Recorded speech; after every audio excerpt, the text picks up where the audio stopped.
communication is just so vitally important, and communicating in a way that's respectful, responsible, and thoughtful. There's lots of things my wife told me I shouldn't say at certain times, right? But that's the way it goes. Well, we're not perfect. And we like to keep it, you got to keep it light. So there's some heavy moments. All right, I am here with Brandon Bochenski, or known as Mayor Bochenski, probably is the better as, in Grand Forks. But he is going to tell us about his backstory, how he moved from athletics into politics, and where he's at today in his business life.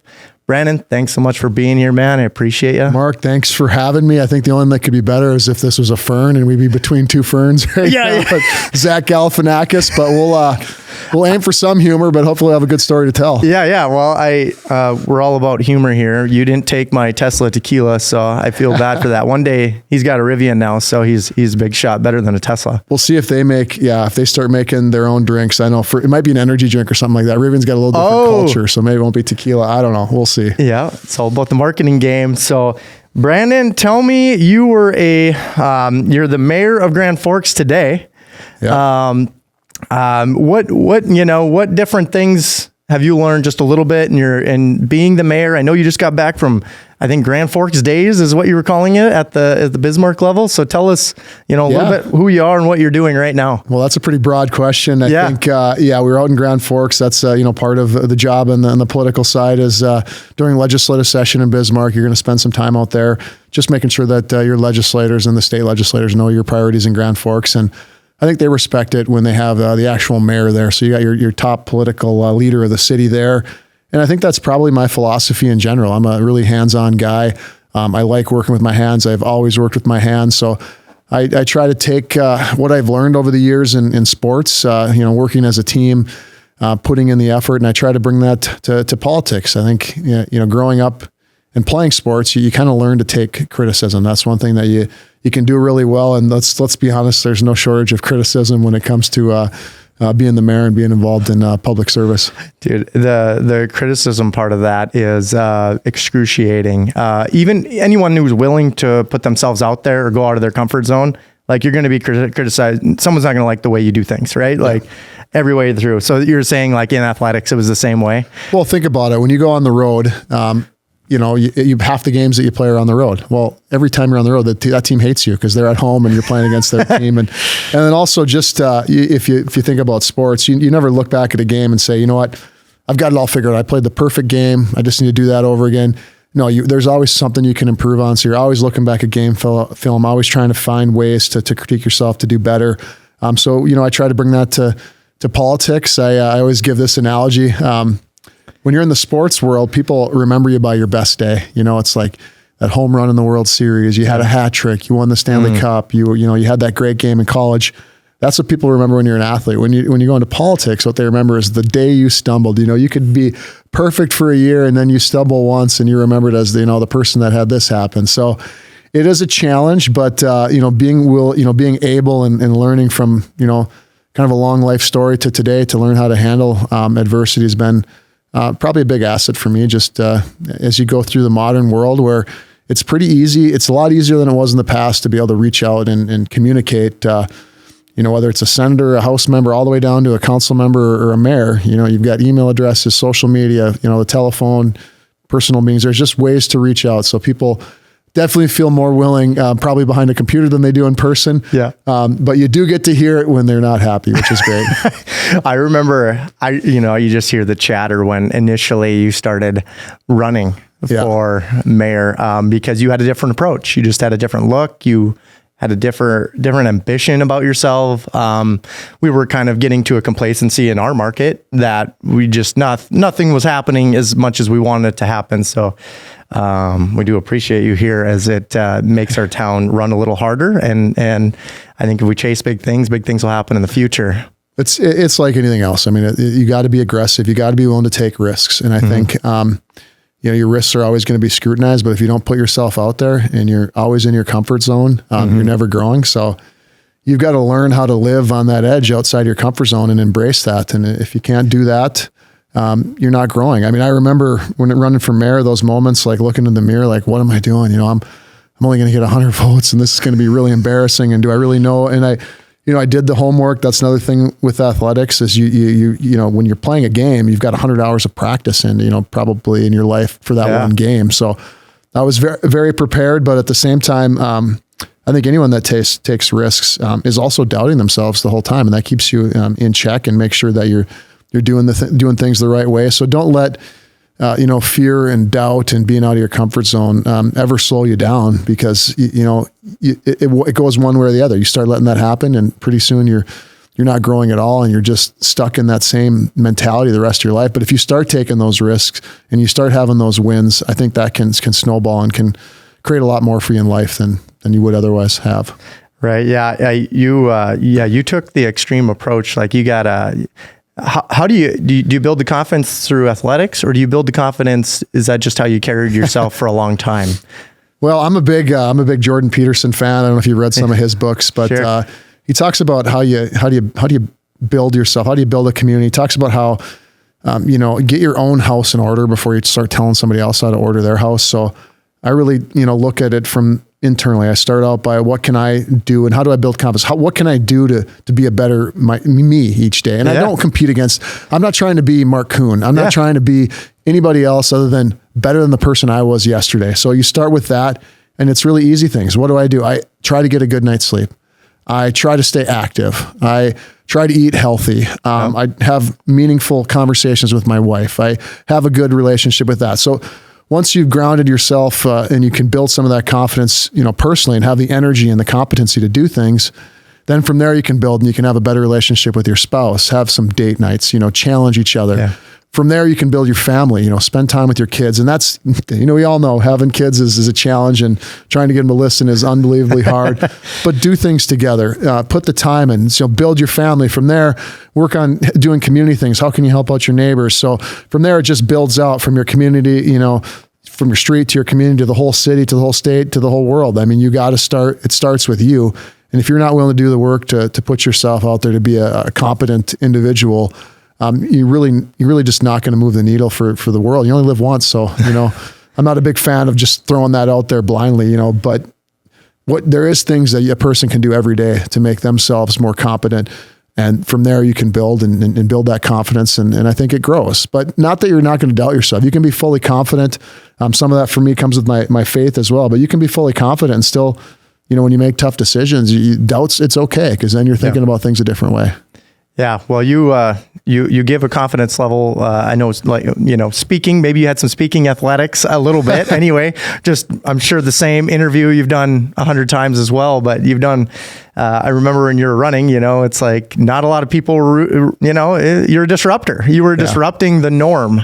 And anytime you're doing that, you get a lot of pushback and adversity. So I think you handled that well.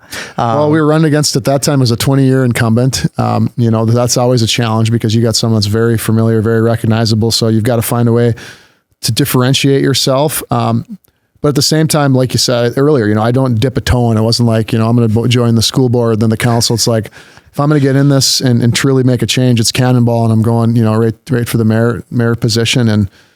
And I'm gonna do that. And I was confident the whole time that I could do the work and be successful at it. But you still got to be willing to, like I said before, take those risks. And I don't know if the public speaking side, in the hockey interviews, it was pretty easy. They were just asking you about the game. You thank the team, thank God. You got the right bounces. Just looking to the next game. I mean, you had about really 9 sentences you ever used when it was hockey interviews. As a public servant, I got to, grow that. I probably got like 15 sentences I use now. So I've almost doubled it. Well, that's, I'm sure. Well, we were talking before this. It's so critical how you answer each question, because they're looking for one way for you to stumble. I think in politics, you have to be so critical on what you say, because they'll hold it against you. Everyone does. It's a balance, because you can be, not open. Yeah. I mean, I want to be open and humble, so I'm going to make mistakes, right. But at the same time, you can be respectful, and be decent in what you say, and be thoughtful about the way you communicate, because you can deliver a message in a lot of different ways. And the way you deliver it, it might be the same.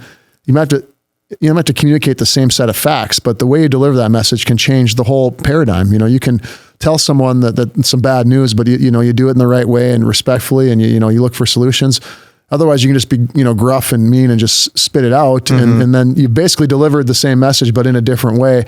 And the relationship can be totally different. So I think being thoughtful, my wife, I'm sure, thinks there's times that I should think more before I talk. And she always jokes, my dad's always, a classic guy that steps on his own tongue half the time. So anytime I go to that point, my wife always calls me Louie. So which is my middle name too. So it's always funny. She can rein me back pretty quickly what do you think? Yeah, exactly. Named after my pop. So anyway, it's, we're not immune to being, nobody's going to be perfect, but I think, communication is just so vitally important, and communicating in a way that's respectful, responsible, and thoughtful.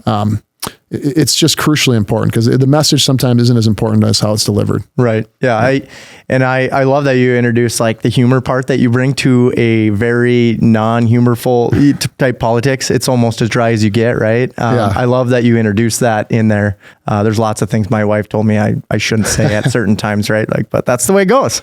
Well, we're not perfect. And we like to keep it, you got to keep it light. So there's some heavy moments. I remember one time it was like, we were at a city council meeting where we were doing a remodel for the second floor, and the city council president was talking about, well, this is tile instead of carpet. This is going to be, much colder to the feel. Why are we going to go with tile in this area instead of carpet? And I just quipped. I said, are you walking around up here barefoot?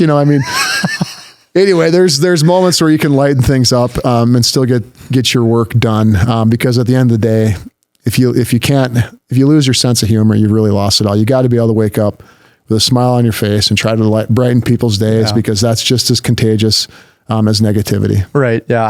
I try to have fun, as much fun as I can at work. And I'm sure when you're dealing with people that are usually more straight laced, and it's just like, it's hard to bring humor. They may not laugh, but you laugh. It rubs off on people though. Does it? It's really hard. You go in somewhere and you're smiling. You can have someone that's you can kind of tell they're a little grumpy, but if you can smile and just deliver some positivity, you can start seeing them. Well, I was going to come in here and be mad, but you know what? It's really hard to be really mad right now, because you're just, your smile, your friendly face, you're trying to find solutions.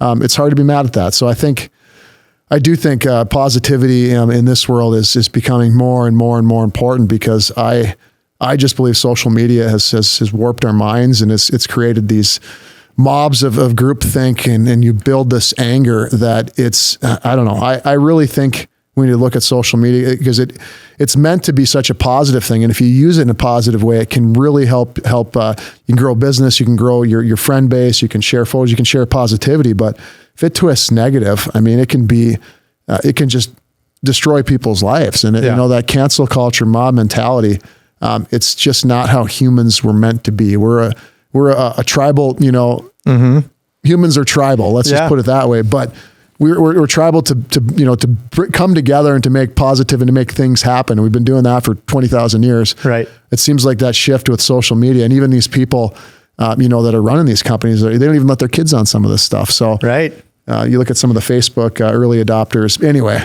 off on a tangent here, but I worry about that. And social media is a whole game, and we're not going to solve that today. It's who you know in that game, obviously.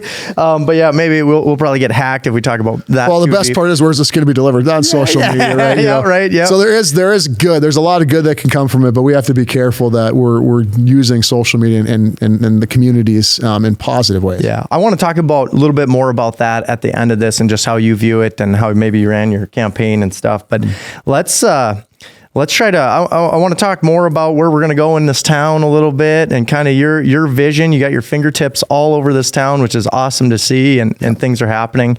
But I want to talk, this is the juice for me, because I'm curious a little bit about your story, your background. Yeah. Where did you go to, where did Brandon start?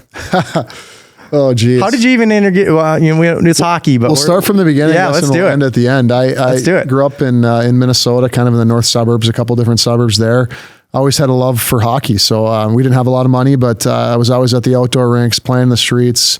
Back in that day, it seemed like the kids ran the streets, and, the cars were an inconvenience, where it's kind of switched today. But so really, just an average kid growing up in a neighborhood playing sports. Loved that. My whole world kind of changed when I was 11 years old. My dad had left, and he left the country. Went over to Germany, and we really didn't have a whole lot of connection with him for a long period of time. And my mom was home trying to manage 4 kids, and then finances were extremely tight. She had at that point gotten a boyfriend and had a few more kids with him, and that relationship was abusive at times. So there was really at that time, my whole world changed, and we kind of got exposed to some difficult situations, and I really looked for an outlet in a way to sort of get out. And I think I had some siblings that turned to drugs and turned to other things that really affected their lives. I was able to focus on hockey and scratch and claw, and really had a community that, if I couldn't afford a helmet or a pair of skates, somehow, a pair of skates would arrive at the next practice and somebody had taken care of you, or paid your ice bill. But it was really a community that helped sort of keep me going. And, I was working my way through trying to, how many brothers or 7 siblings. So holy 7 siblings. I got an older sister, then 2 younger brothers, and then 3 sisters that are half sisters. So wow. Okay. We had a 3-bedroom, 2-bathroom house. I don't know that we had all 7 in the house at once, but I know we had 6 at once. So the suburbs of Minnesota, this isn't like Roseau or Warroad. This is we're down in the cities. We're in Blaine. Okay. So I mean, I learned but I would say at that time, we learned the struggle, and I probably hid more. I was really kind of a meek kid, not, no ambitions of leadership at all. I just wanted to get by. Okay. I wanted to get myself out of that situation. Didn't want the spotlight on me at all. I just wanted to hide and do my thing and be left alone. How old were you? This would have been this is the time I'm talking about. It's probably between 11 and like 18 years old. Okay. So. Okay. Really playing hockey though a lot and still playing hockey. Still That's my outlet. Had a really good friend that we just trained together and was really sharpened iron. He didn't have the most stable family life either, but we just found each other and really built and strengthened each other. And he's gone on to be really successful too. Awesome. And from there, was having success at the high school hockey level, and not enough to make a scholarship at that point. So I had to find the next route because I wasn't going to college unless I couldn't afford it. So I got picked up by a USHL team. They were actually, it's a junior A team. They were recruiting another player on my team, and they kept coming back and watching, and they ended up signing him first, but they said, hey, we got to take this other guy. Where did they find you? This is in high school. So they came and scouted the games. Yep. So they came and scouted the games, and they were there watching my other teammate, and they ended up taking me. So that went down to 18 years old. I got, I'd worked all summer to buy a car. I had like this old Ford Thunderbird that barely ran. And, I had to drive down to Lincoln, Nebraska with about, $50 in my pocket, just enough gas money to get there, and live with the Billet family and started playing in the USHL. So I went down to Lincoln, Nebraska, had a lot of success there, ended up leading the league in goals, and then getting recruited to basically any college in the country. So is this the minors or of the NHL? No, this is it's a step between high school and college. So it's junior hockey. This league is in like Dubuque, Iowa, Des Moines, Omaha, out in Kearney, Nebraska. It's kind of in that Midwest, let's call it. So don't have to be in college at all to play though. Nope. Just a step over high school. And some people will be there when they're still in school. So you're taking high school classes. I got a job, so I worked at a parking garage at 5 a.m. So we would park cars between 5 a.m. until noon, and then I'd go to practice. So I still had to work my way through it because you still had to pay your way. You weren't getting paid at that point. Right. So you knew when these scouts were at these practices, you were in high school though. You're playing your heart out. You're watching your stats and trying to, or what, like, well, I was playing my heart out regardless. When they called your number, right? Like they're like, Brandon, let's. I don't think you necessarily knew when, scouts were there, but you were, you wanted to win every game. So you were training and playing hard. And, I always had some areas that I was really skilled at, other areas, I needed to get better at. And it took a lifetime and a career to develop my skills as a player. But from there, and then I got recruited. The coach in Lincoln was a guy named Steve Johnson, who was a UND grad. And then he was coaching down there. He was on the 1987 championship team up here in North Dakota. Oh, cool. So I think he was pushing me like, hey, we got to get this guy at UND. So he set up all the college visits. So like UND was last, and, he'd constantly talking about how great North Dakota and Grand Forks was. So I ended up accepting that scholarship and coming up here in 2001. What, was Grand Forks the only one, UND, or was there others on the table? Yeah, I had a phenomenal year that year in the USHL that I could have pretty much I had a full ride to just about any place, any school. I kind of stuck with the WCHA because that's where a lot of the NHL players were leaving, but I went on 5 college visits. I visited Duluth, Minnesota, Colorado College, and Wisconsin, and then North Dakota was the last one. And they were building the Ralph Engelstad Arena at that time. Hard to deny that. You had NHL players that was my goal. So I went to the school that was going to, get me there. Love the rink, love the community. So it was an easy choice. Opportunity was your Abound, best. yes. Yeah. Gotcha. And so did you have like a manager at this point? Like who's telling you like, Brandon, this is like, I know you probably saw the new stadium. You're like, shit, this is going to be a great spot. I had to grow up fast. I mean, I think it's probably similar to previous generations. You know, when I was 17, 18, I was pretty much on my own and making my own decisions. So it wasn't, you know, I had to look at the positive and negative. I mean, I'd call my mom and, you know, she probably was like, come play for Minnesota. I'm like, not those cake eaters. Be a Gopher? Yeah. Gotcha. Because you're probably a Gopher fan growing up. Yeah, well, I would watch them growing up. I actually did like North Dakota because they were always tougher, and I didn't like these kind of, you know, these Sallies that were out there from the Gophers. That's the kindest word I can use for them. Sorry, Gopher fans. Yeah. Anyways, if there's some Gopher fans out there, you'll get over it. Yeah. I don't think I've watched a couple of their, or not. Well, I've seen what their rink looks like now, and I don't think there's a lot of Gopher fans out there anymore. So yeah, there's not. Yeah, no, you did the right thing in the long term. So you wound up at UND. How old were you? So I'd have been, a year out of school. So probably 19. I was fortunate enough at that time, a coach by the name of Dean Blaze was the one that recruited me. And then Brad Barry, who's the current coach, and Dave Hackstall, who's been a legend here and coaches the Kraken now out in Seattle, were the three coaches. And I would say I was still kind of a rough and tumble, a little bit of a troubled kid still when I came in here.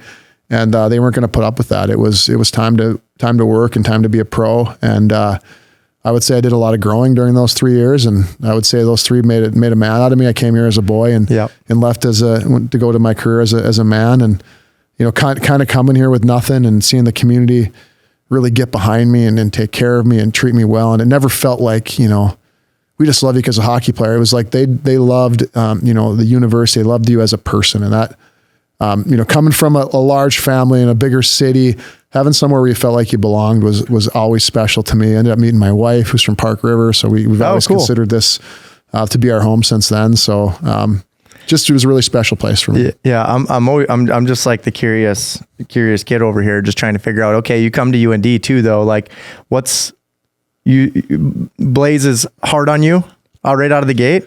Absolutely. So I don't know. You got to tell me you had the wild side. So I had to dive into this a little more. You know, I don't know if anybody, hopefully some of the viewers know who Dean Blaze is. He was like 40 years old and already had like a golden tooth and those transition lenses before they're there. So he could scowl at you and he could just dress you down. So you didn't want to disappoint him, but it's because you respected him, you know? Okay. Yeah. So you wanted him, you wanted his admiration. You wanted his love. So you did exactly what he asked of you.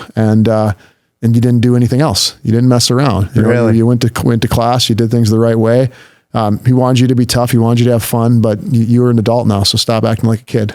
Wow. Or you weren't going to play. So wow. So they're like completely prepping you as an adult. You're a 19-year-old kid. I don't even think you're allowed to be that tough on, you know, this is like your Phil Knights, you know, this is like your, you know, this is a different Bear Bryants. I mean, it was a different culture back then. You could be really tough on people. I don't know that you really can even do that anymore. It's different. But I think the goal was to make men, and he did, a lot of them. Wow, that's awesome. So how many years did you have with him before it went to Hackstall? So I was here. He was here all 3 years. Oh, he was the same coaching staff. I left a year earlier. I was fortunate enough. I had gotten drafted during that USHL year by the Ottawa Senators. So I signed a contract after the third year. I remember, you know, they'd made me an offer, and it was like, you know, I like this, you know, you wanted to make it to NHL, but you wanted to make sure it was the right timing. And I just remember sitting there and it was like, I got $7 in my bank account and I can't even, you know, pay rent this month. And someone's offering me a $500,000 signing bonus. Like, I think it's time to go. So it's just dollar signs at that point. I mean, it was a business decision. Yeah, okay. I mean, I'd love to finish my degree then and try to win a national championship. But, you know, at that point, you know, I had a girlfriend, was looking at, you know, knowing I need to start a family in the future. And I didn't want to end up, you know, when you kind of grow up right on that edge of poverty, you don't want to be there. You know, you're going to fight so that you don't worry about the things and some of the shame that you had to feel as a kid. You don't want to have to feel that. You don't want your kids to have to feel that. So I saw it as an opportunity, and it was, you know, I had to take it at that time. Yeah, it's so cool. Was it just Ottawa then that was like approached you, or like how does this look? Like, you got to walk me through. Like, they just calling you and like, well, hey, we're gonna send you an email, Brandon. Yeah, you just got to let us know tomorrow if this is good or not. So you kind of have an agent. They call it you can't technically have an agent. They call it a family advisor. So you're not paying them at that point, but they would be in contact with the team. And I was drafted by them, so they had my rights. That was the only team that could sign me from the NHL. Okay, got it. So Yeah, he had just worked with them. I mean, they'd looked at bringing me the year before, but they weren't quite sold. They wanted me to develop a little bit more. And basically that time they said, I just don't think he's going to develop as much. I'd been pretty dominant for 2 years in the NCAA, and they wanted my progression to continue quicker. So offered me some money and said, we want you to move to Ottawa and start playing hockey for us. It's so funny to me in like the college hockey guys, like literally they'll be playing at the Ralph, and then like 2 games later, they're sitting in the Ottawa Centers. Yeah. Playing third line, whatever. Second line, it's crazy. Yeah, I mean, that's exactly how it happened with Zach. I think he left, like we lost. I finished out the school year. Like I wanted to get that done. And they were fine with bringing me in the next season. But I remember Zach going to New Jersey, Zach Parisi. Yes. And like literally we played our last hockey game, and he was like on a plane there the next day. So it's the call. Like they're calling and you make the decision. Yeah. Like it's right there and then. I mean, you're signing that contract and we're wiring you money. You're working for them. Yeah. Wow. That's, it's kind of cool. And so podcast a little bit about business. So I'm going to get into the curiosity of the business side of the professional athlete. There's not a lot of people that make it to that point. You probably have plenty of friends that I'm guessing didn't make it to that point. Yeah. I mean, I think it's like any other sport. How many even make the high school team? You're probably 1 in 10, might make your varsity team. From there, how many from your varsity team make it to Division I hockey? You're probably, you're like 1 in 10. So now you're at, holy crap, you're 1 in 100, maybe even, and that's just around here, in the cities, you got thousands of kids that are playing for just a handful of scholarships. And then to make it to the NHL, even from college hockey, you're talking 1 in 2. I mean, it's just extrapolated out a lot. So the odds aren't good, but you just have to keep plugging away. I've got some friends that, scratched their way from the minors all the way up to the NHL. I mean, took a long road, but eventually got there. I was kind of fortunate enough to get there more quickly than that. But it's a business when you get there. You're only as good as your last game at that point. And I saw that. I got traded 4 or 5 different times. I ended up playing on 6 NHL teams. So either everybody wanted me, or they walk me through that. Yeah, you got to quickly walk me through on like. I watched the movie Moneyball. It's like, hey, Brandon, come in. Hey, you're done here. We traded you to the Sharks, and you're going to be gone tomorrow. Whatever. I had were 2 times. It was pretty intense. The one was at the trade deadline. I was playing for Chicago. I was actually down in the minors at the time, and we were on a bus trip going up to Manchester, New Hampshire. So we're on a bus. Like we're supposed to play the next day. Trade deadline's at 3:00 that day. So at about 2:45, a guy in the back of the bus goes, "Hey, Bo, you just got traded to the you just got traded to the Bruins." Or wait, maybe I was in. Geez, I got to get this straight now. I got traded. Chicago. No, I was in. Sorry. I was in Ottawa. I got traded to Chicago that time. Yes. So we were driving up from Binghamton. I was in the minors in Binghamton, and he's like, "You just got traded to Chicago," and I'm like, "Yeah, right." Trying to take a nap here. So sure enough, like by the time I look back, down at my phone, I'm getting a phone call. It's the GM for Chicago. Yeah, we traded for you. Really excited to have you. Can you get here tonight? We got a game at 7:00. So I'm on the bus at like 3:00. Yeah, they flew me. I flew out of like Connecticut somewhere. The team bus that was going to play somewhere else just dropped me off on the side of the road with my hockey equipment, whatever clothes I had with me. And I flew to Chicago, landed at O'Hare Airport, and they called me off the plane right away. I went down, I didn't go through the terminal. I went right down the stairs. They had a limo, or not a limo, but just some vehicle waiting for me. Drove me right to the rink. So I arrived at the United Center. And the first period's going on. So I got there. They had put me on the roster. They'd made it some trades, and like legally they had to have 18 on their roster. So they put me on the roster. So I get there. I meet the GM. He's like, "Well, you're on the roster for the game, so you might as well start playing in the second period." So I tried to limber up, got my skates sharpened, and then I missed the first period warmups, but I started playing in the second period. So, dude, that's insane. That's almost like the show You Got Punked or something. Like, no, and then the bus drops you off, and you're a professional athlete, and they just you think it's all glamorous. So I had that great setup. They picked me up off the plane. Well, so after the game, you're the new player, so you got all these nowhere to go. So after the game, I get done like a lot later than everybody else, and I don't know if they just kind of forgot about me or what, but they told me where my hotel was. They gave me everything to get checked in there, but there was nobody around. Everyone was gone. So if anyone's been to Chicago, the United Center's not in a good part of town.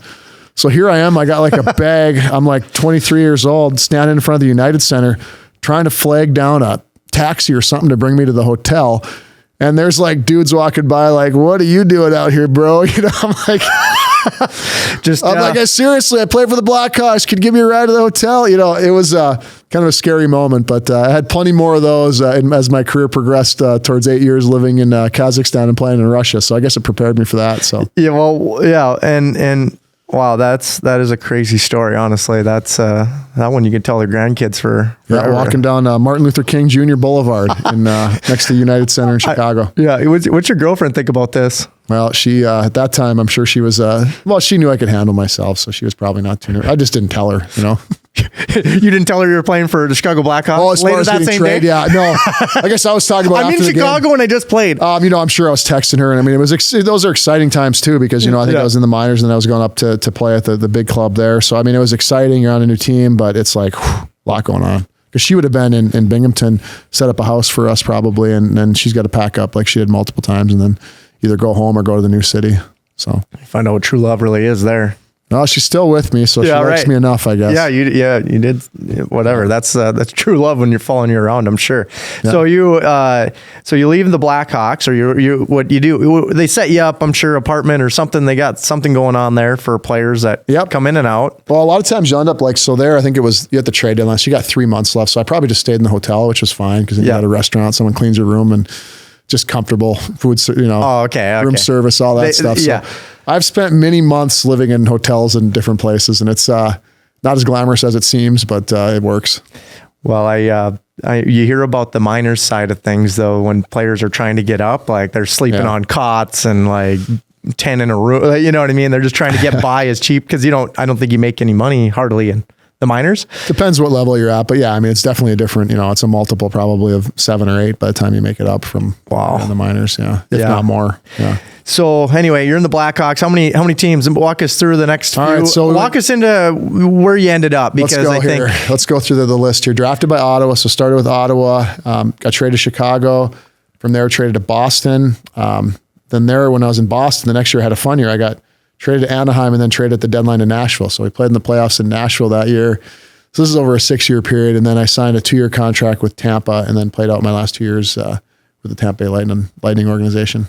Jeez. So is it lucrative overseas for you to move around that much? Like, are they giving you sign-on bonuses? Like, hey, Brandon, you got to get here, but here's $100,000 or $500,000 and then come. No, you sign a contract. So your contract just gets moved. So if you sign for like $600,000 at the start of the year, you get traded, you're just paid under that same contract. Yeah. So did you get any, did you meet any, I bet you met some pretty cool people in the athletic side of that. Sure. It was always cool. I mean, when you're, when you're at that level, like when you're in Boston, we obviously shared the stadium with like the Celtics. So, at that time you had like Kevin Garnett and other people you could see on there sometimes.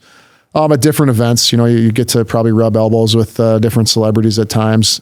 Like being out in Anaheim too, that always kind of had more of that glamorous vibe, but I was never too bought into some of that. It was always, for me, it was a job, and I would just, I don't know, you kind of start to see some of those people and they're just regular people and you kind of wonder what the hype's all about, but Yeah, you're not out there networking every night. You're laser focused. These seasons are pretty intense. Maybe I missed some opportunities, but yeah, I mean, you're just trying to stay alive and stay above water to, stick with the team. So as much as you're enjoying the ride, you are, making sure you're dialed in so that you're ready to play the next game too. Yeah. It's got to be a grind during the season, I would imagine. And 82 games. So, you probably have a similar number of collisions that you have in a football game, but instead of playing 16, you play 82. So it's, I don't know what sport everyone would talk about, baseball, you got so many games, football is obviously a grind. Basketball is pretty similar to hockey, but I don't know that there's the collisions that you get in hockey. So yeah, to me, the overall athleticism that's involved in hockey and the balance and the conditioning, probably rivals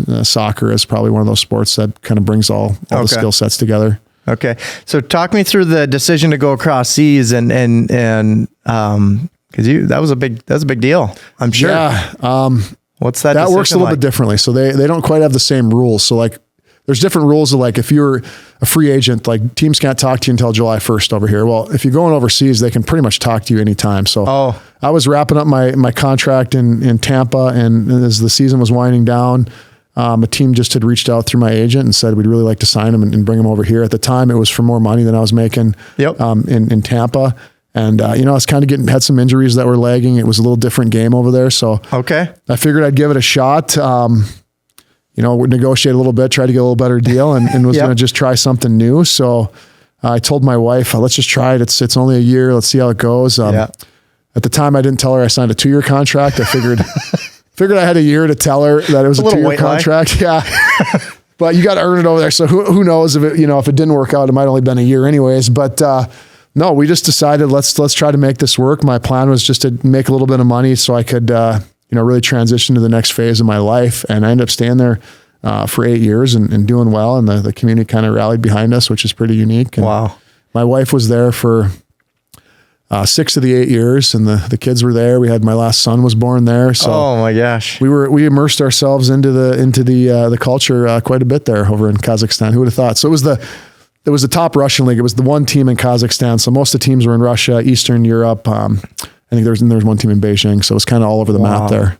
So how old were you when you left? When you were at Tampa Bay and you moved? I'd have been 28. So you talk about some of your prime years. That 28 to 36 was my 8 years over there. So I missed out on plenty of Thanksgivings, Christmases, times with family, and that's ultimately when we decided to retire and really move home. That was kind of the decision point that really pushed us over the line. So what's the culture shock when you get over there? Like it has to be a lot different, right? Like, is the rink different? The game's played the same. Yeah, I mean, exactly you got all the same. It's just they have a larger rink, and it's more of a puck control game, so a little bit more skill. Okay. In the style of play over there, and you see that match up when you have international hockey as well. So it was a huge culture shock. But most of the people treated us well. You had to learn some of the language. You can get by at restaurants, traveling there, learning how to drive there was an interesting thing. Is that left side of the road type thing? No, it was still on the right side of the road, but it just seems like there's no rules there. No rules apply. No rules, but somehow we were always breaking them. I don't get it. It's like they'd pull you, they'd obviously know you were like foreign, and they'd like pull you over and try to shake you down for a couple bucks. But geez, different animal over there. That's for sure. So what's some of the things you learned in playing in Russia? I couldn't even imagine. You spent a long time there, man. Yeah, it was pretty cool because we had some other foreigners. I mean, we were obviously a tight team, and that's pretty normal. So a lot of the team type of stuff was normal. But then we had a group of Canadians and that were there with me most of the time. And there was some Czech players I played with, some Swedish players. So you end up being really close with them and developing some friendships. But also our family. I mean, when we first got there, we were really tight. We hardly, we didn't leave the apartment a whole lot. We were spending a lot of time together, which, really helped us develop stronger family ties. But as we got more engaged in the community, we got out a lot more, and you end up realizing it's not a whole lot different than anywhere else. People are just trying to make their lives better, make the lives better of their children, and just kind of getting through this race like everybody else. So as much as it was different, the people were pretty much the same. Oh crap! That's I learned something new. I don't know that. Well, good thing you're not in Russia right now. Yeah, that's true. I know. I got some friends that were some Canadians that are still over there. I kind of feel for myself. That's just got to be pretty tense. But it's business. It's no different than Ovechkin and Malkin and some of the players. That are Russians that are here. I'm sure they feel that stress as well. Yeah. So when you played your 8 seasons over there. Yeah. Yeah. Wow. So you were, 28, 36 years old coming home, and you basically, did you retire? You guys just part ways, or what? Yeah, they kept trying to re-sign me. They wanted me to stick around. Ultimately it just was time to be done. And, came back here and started a land development and construction company, and got involved in that. And what I saw, we were, back here off and on, but it just didn't seem like the community was growing after 15 years. It just seemed like it stalled out some.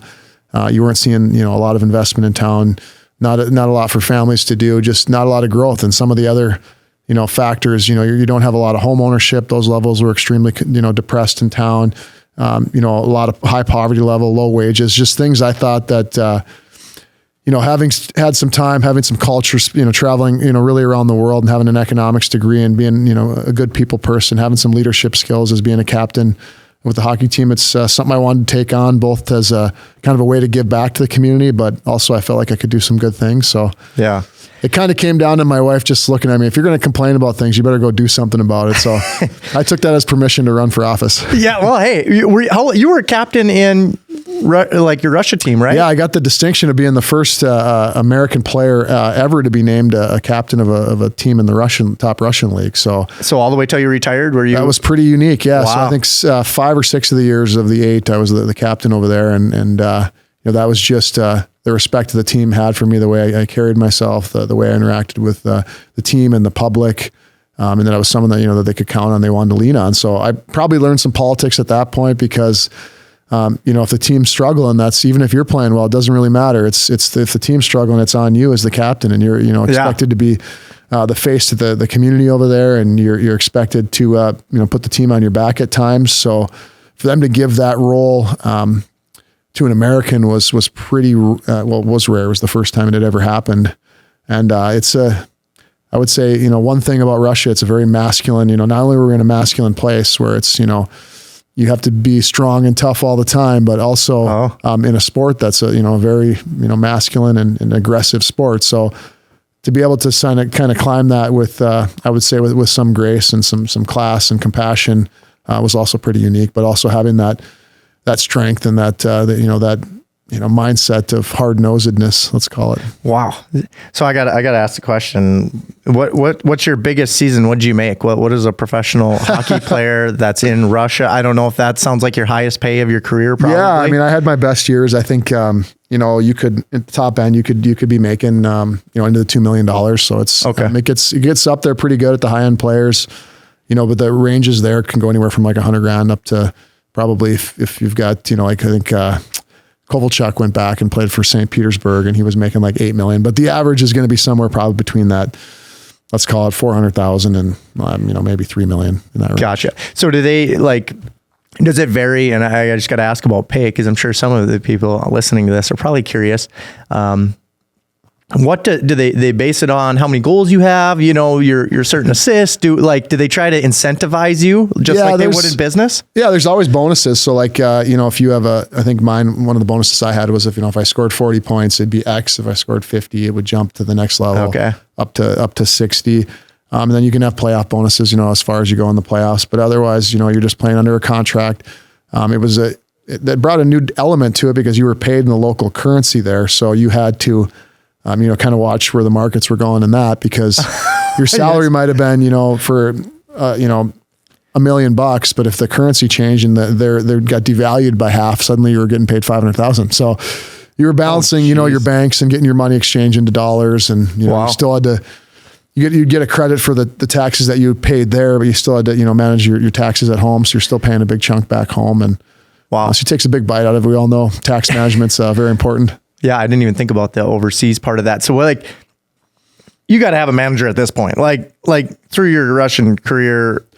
Yeah, I mean, I had an agent through all my professional stuff, but as far as money management, that's something I went to school for, something that I've gotten good at over the time. Okay. So when it comes to financial management stuff, I've always done that myself. And sort of your financial planning, that's been important to me. I think I've done well enough at it to feel confident to continue to do it. And when you're going to, what are you investing in? What are you doing as a professional athlete? I don't have a lot of time to think about this. Am I, you weren't dumping it in Bitcoin at that point. Or maybe you did. Maybe you hit it big. I don't know. Not a big cryptocurrency investor. When interest rates were really low, you'd try to find a way to find some yield. I think we as hockey players are going to invest, and athletes in general, if you really think about it, you should be investing. Your careers, maybe if you're lucky, you'll play for 10 years. So you should be investing like someone who's going to retire in 10 years. So you're probably investing more similarly to a 60-year-old, where you're looking at some fixed income, whether it's through REITs. So you're looking at income type of producing investments, but you're also going to have a bucket that's taking some risk in different equities. So okay, I was a big fan of let's call it fertilizer stocks, materials, things that have true value. I was never a big investor in some of these. I might have missed out on some of these high PE ratio tech companies where. Let's call it your Amazon. Some of them I probably missed out some of the high end of that. Where I tend to look for more. Growth types of stocks that were a little bit more mature. Let's put it that way. So were you because not every athlete is as educated in investing as you were, because you went to school for that. And what do some of them do? I mean, they just throw it in a high yield savings account and hope for the best? Well, a lot of them are going to have, it all depends. I think a lot of them are going to probably have some outside professional management on that. Okay. I know in Russia, when you have a lot of because we had a lot of players that were Russian and Kazakh there. Because you have a lot of currency devaluation, they look at a lot of property. So it's to them, it was all about square meters and how many square meters that they owned, whether commercial or apartments, because they knew people are always going to want a place to live. And if you have an inflationary moment where, say we're lucky here, we see 8-9% and we're freaking out there, over there, it might be 20% every year. If you're sitting on a hoard of cash and you're you're earning 8%, that might sound great. But if you have inflation that devalues your money by 20% every year, you've lost 12% every year. So they were more interested in fixed assets. They were constantly buying, real estate. Well, they probably just do their inflation rating right. We just kind of adjust ours over here in the U.S. Well, our central bank's obviously going to have more activity. We got our own fiscal and monetary policy issues in our country. But, that can definitely move the markets. And I also invested in farmland and some other fixed assets that made sense. So. That's cool. That's interesting. It's just you don't know how professional athletes are investing. You hear the Drew Brees, like some of the football guys and the different like. I didn't put it all. It was Kurt Schilling. I didn't put it all in a video game named after me or anything like that. Yeah. I feel bad. So I should single anybody out, but I think some athletes. You have to realize just because you're competent in one thing doesn't mean that you're going to be successful and as competent in something else if you don't put the time in it. So some people think, I'm successful in hockey, I'm just going to be successful in business and successful in investing, but they don't put the time into it. So you end up chasing things and throwing money away and maybe trusting people you shouldn't have trusted. But it's really sad when you see kind of a guy with a broken body because he's given it everything to his sports and he's made $20-30 million and he's left with nothing because whether it's his entourage or his investments that he or she made, they disappear. So it's a really sad story when you see that. We had a golf tournament last year with some Vikings players, like some older ones, retired ones, and it's like Aaron Henderson. It's like just nothing. That was nothing. Literally, you had to fly him in to get there, and probably had a good career. But it sounds like that story is more common than people think. It's a little different back then too, because if you look at sports now, where if you looked at a median wage of a community, an athlete, and let's just say football is probably making 600 times what the median income is. Probably not 600. We're making 50 times. Right. Back then, a football player, if an average salary was in the community was 22,000, he was probably making 60,000. So it wasn't. It was different, but you still had to learn to manage that, and it was just a different business than it is today. Yeah. Right. Yeah. These athletes are paid. It's ruined really well to some degree. Does it? But it's still business. I mean, the businesses make money on it. They want to win. They're gonna pay those salaries to bring players in, and that brings the bottom up too. Gotcha. Yeah, because talk about like UND where you came from in our hometown here. It's like these athletes stay 2-3 usually years. Yeah, a lot of turn because there's a lot of talent.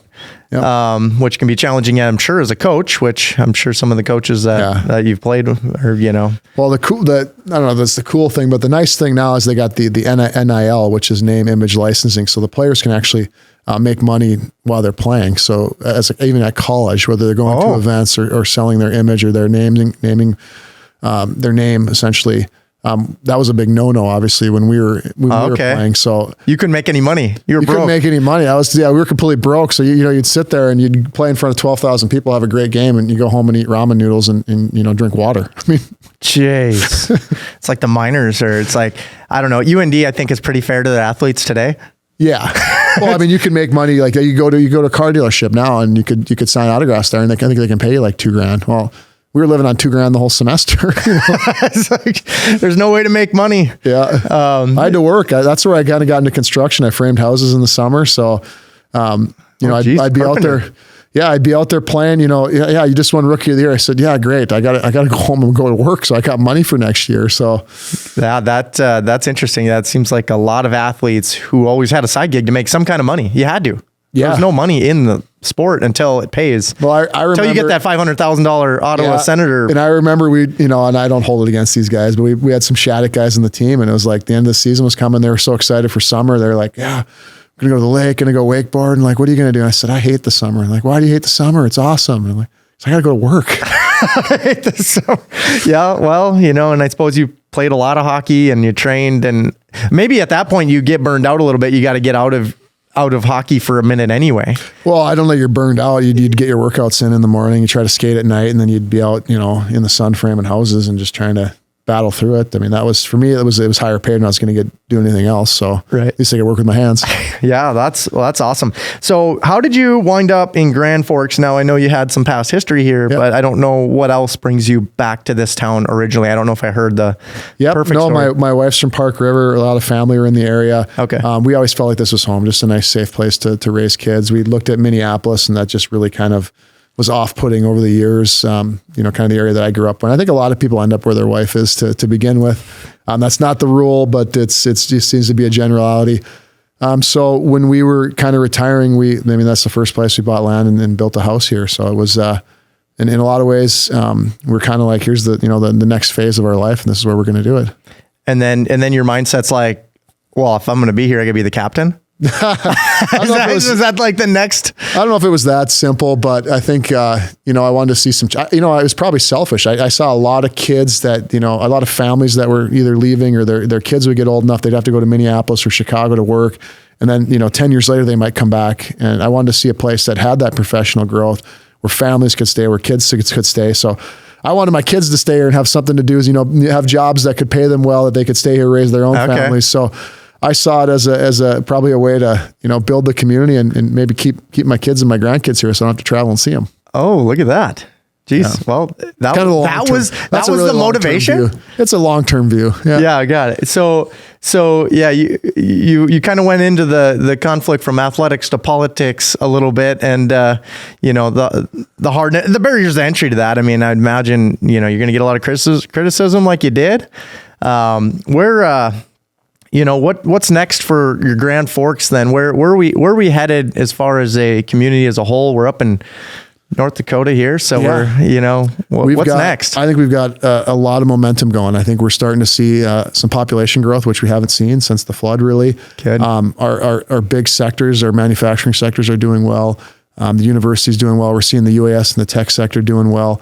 But we're growing on a lot of different levels. We're seeing a lot more things for families to do. We need to get that mall going again. Yeah. But the biggest thing for me is I really think it starts with business growth, because if you don't have business growth and businesses aren't growing, you can't pay people higher wages. You're just stuck at that level, and housing prices, everything keeps going up and people just get squeezed. So I think really a big piece of enjoying quality of life is having disposable income and being able to not have to work 3 jobs, work 1 job, get paid well enough there, and be able to have income left over to travel, to do other things, to maybe start your own business.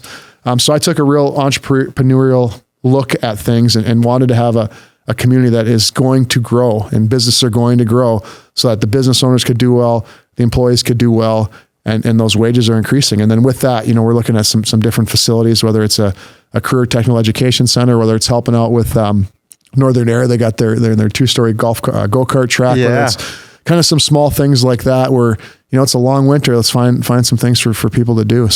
So do you as the city, you're out here trying to stimulate these projects, get them moving, see what they need to get them to the next level? Well, when it comes to business, yeah, you're telling them a story on growth that's here. I mean, that's the biggest thing. And, you through maybe the Economic Development Corporation or other ways, there might be some flex pay, some loans. So like, for example, Northern Air, they wanted to build this thing. It was a massive amount of risk, and the city had set up a program for quality of life where it'd be an interest rate buy down. So they had a $2 million investment in that track. So instead of paying 5-6% interest, what it was at that time, you could leverage a grant from the Bank of North Dakota by loaning some local money to that, and you get the rate down to 1%. So suddenly now we can build that track, but we couldn't before because of the interest burden. So small things like that, childcare, we've done some similar things like that. I mean, that's a small example, but that's sort of nudging projects. I think the city in all the political subdivisions,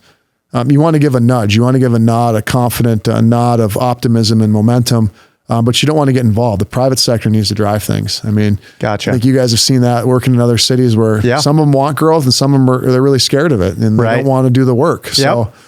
Plenty of challenges in the development world. We're willing to do the work, and I think you've seen it. There's been an explosion. There's no shortage of work for contractors and for a lot of people in town here, whether it's service industry, manufacturing, even construction. Right. Yeah. Especially construction. Construction's easy. Everyone knows that. It's kind of like the professional athlete. I think there's only like 1% of 100 construction companies that survive after 10 years. It's just survival rate. It's hard. It's cutthroat. You got to be gritty. So tell me about this mall. Like how do you break this thing down? I've already been out. So what's the vision? I've met the group there a couple times. And it's frustrating because you've got a group that, as you know, you're going to have assets that perform and assets that don't perform. Well, this is not an asset that's performing for them, but it's a write-off for their assets that are performing. So do you want to invest in assets that are performing or ones that aren't? I mean, you or I would say, let's get, our lower performing things up to snuff, right? Well, they're investing in their other properties and they're going to kind of let this one ride out. So it's unfortunate. We've tried to push as much as we can, but we're supporting, personally, I'm supporting like Riverside Christian School going in there, bringing some life in there. And, I want Shields to perform well. You've got Sanford going in there. So retail is going to change. That used to be kind of the lifeblood of our city, was that mall. My wife used to sell shoes at Marshall Fields there. I remember going there and waiting for her to get off of work. And it was a busy place. It was. So it's sad to see when you lose, like I said, you lose your kind of your heart, your soul, a little bit of your lifeblood there. But I think the retail sector is going to look a little bit different. It's going to be a smaller retail footprint, more experiential things will be there. But I think at this point, it's going to take them selling to either a local or a regional developer to have the vision and to actually care more about the community and know what they're doing to the community rather than just worrying about the bottom line. Yeah, it's interest rate market's not helping anything in this case, but well, they won't be able to refinance anything, so maybe it'll help them move it quicker. Maybe when the loans do, they're like, we'll sell it. We'll sell it. Try to make everything a positive, Yeah, it's a tough deal because it is the center of our town here, and you know what? Hey, it's just a challenge, and someone's going to see opportunity. And I think this might be a little bit of a competitor here, so I won't give them a huge nod, but the Beacon by Epic, that was a very unique thing that we did. It was the first time we've used a revenue bond, a TIF revenue bond in the city's history. So. Cool. Texans, you know it well. I don't know how well your watcher or your viewers know it, but you're using tax increment to finance things. In this case, it's a public good. So rather than them paying their full rate, taking a property that was worth $3 million, they're going to have $50 million worth of value there.